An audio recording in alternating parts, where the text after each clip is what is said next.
Well, hello. As I'm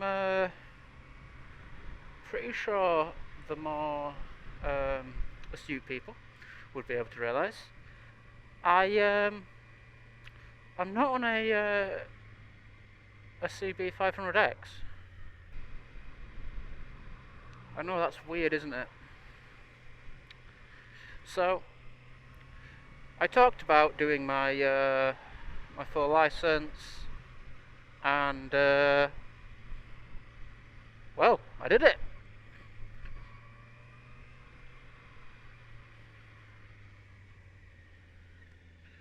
I now have my full A motorcycle license, and I also have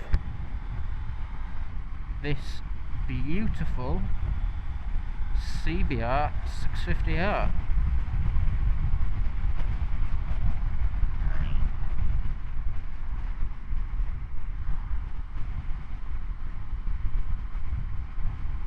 And beautiful really is the best way of describing it. I've fallen in love with this bike, and I've had it for a grand total of picked it up on Friday, today's Sunday, so we'll say 2.5 days. 2.5 days. I've nearly done 150 miles on it, and I just adore this bike already. I still own the 500X. I couldn't bring myself to sell it. It's my going to work bike. It's my commuter. But I am absolutely in love. I keep saying it. I'm in love with this 650. It's a damn sight quicker than the 500. Obviously, it produces twice as much horsepower, and it's an inline 4. It sounds a lot better. Obviously, it does. It's an inline 4. I'll get this out of the way now. The only thing that I don't like about this bike is that compared to the 500, the mirrors on this are kind of sucky. The mirrors, I can't really see that well out of them. I've spent so long adjusting them, trying to get them right, and I've got them to about the best position that I can, really.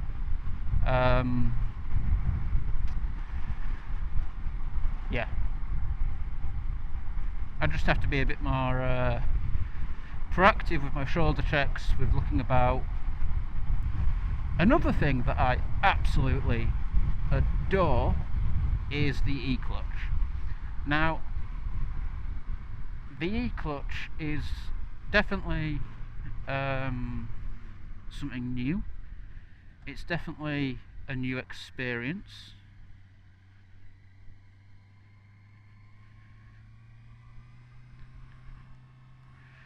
But it is an incredible piece of kit. I genuinely think this is the future. This is the next big innovation in terms of motorcycling. That's a bold overtake, my guy.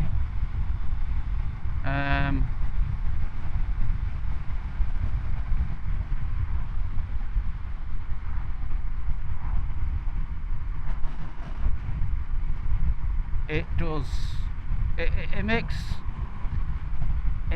riding a lot easier. Not that it's hard, but it makes it a bit easier on the wrists, and it means that I don't have that thing to think about. I can just focus on other things a bit more. I've still got a clutch there if I want to use it. Gearbox on this is also lovely. Of course it is. It's a Honda. Honda do very good gearboxes, in my opinion.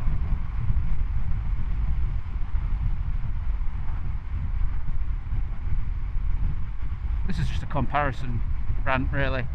The brakes in comparison to the 500 also feel a damn sight better, which, you know, a lot of this is going to be obvious. You know, you'd expect this. Woo! In terms of how it handles like a fucking dream. It feels so much more planted compared to the 500, and that'll be down to the tyres. Now, I've heard some people say the tyres on this aren't the best, but what I only really have it to compare to are the tyres from my 500 and the tyres from the Kawasaki Z650 that I was doing my tests on. And these tyres, when I compare them to those others, feel amazing. They feel a lot more grippy. And the 500 had, I can't remember exactly how they described it, but I think they said it was something like they're 80% road tyres, 20% off-road tyres, which just meant they weren't perfect for the road, and you really wouldn't want to use them off-road. So, yeah. You did not see that. Nothing happened. I did not just accidentally go into neutral. I'm still learning. It's a new bike.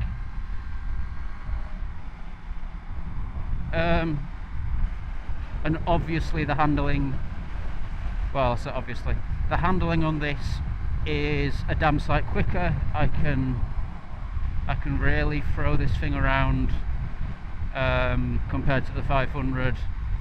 It's a lot more quicker to turn in, and well, it's a lot more stable through bends. The thing with the 500 was that because it was an adventure bike, and because the weight on it was so high, you really had to, you were sort of bouncing on a knife edge, it always felt like. You had to get it just right.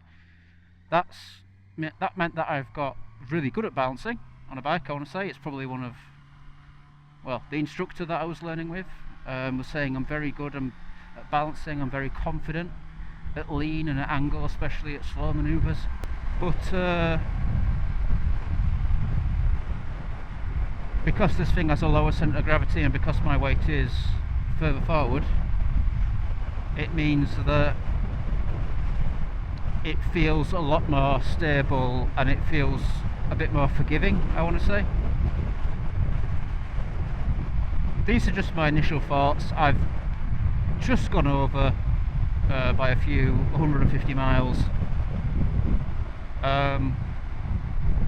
At one point I tried to make a bit of a ranting review video of my thoughts of the 500X, and yeah, it were alright. I don't think I really hit the nail on the head in terms of what I wanted that video to be, so I'm probably going to redo it at some point.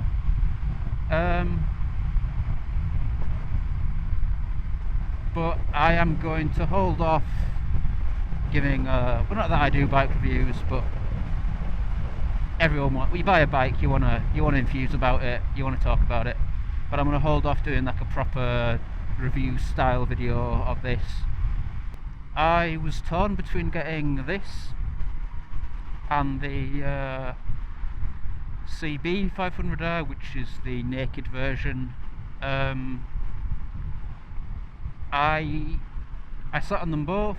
Unfortunately, I couldn't do any test rides, but I sat on them both. I sat on them both with my wonderful fiance, sat on the back as well, and we both kind of felt that the 650R, oh, the CB 650R, this one, it kind of felt like it was roomier, which I sort of didn't expect. I kind of thought that the naked bike would give me a little bit more room. I could go for an overtake K, but I'm not gonna, because I know there's an option on the left, because well, there's that sign there, but local knowledge.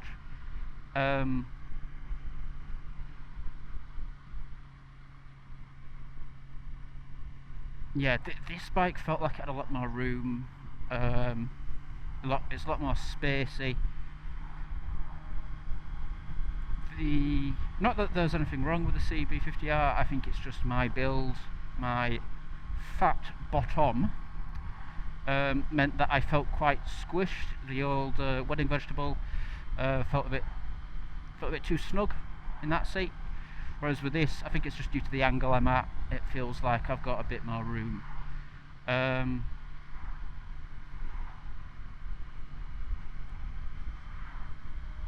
Yeah, I think that's everything I've really got to say for the 650R until I've had a little bit more time to play with it.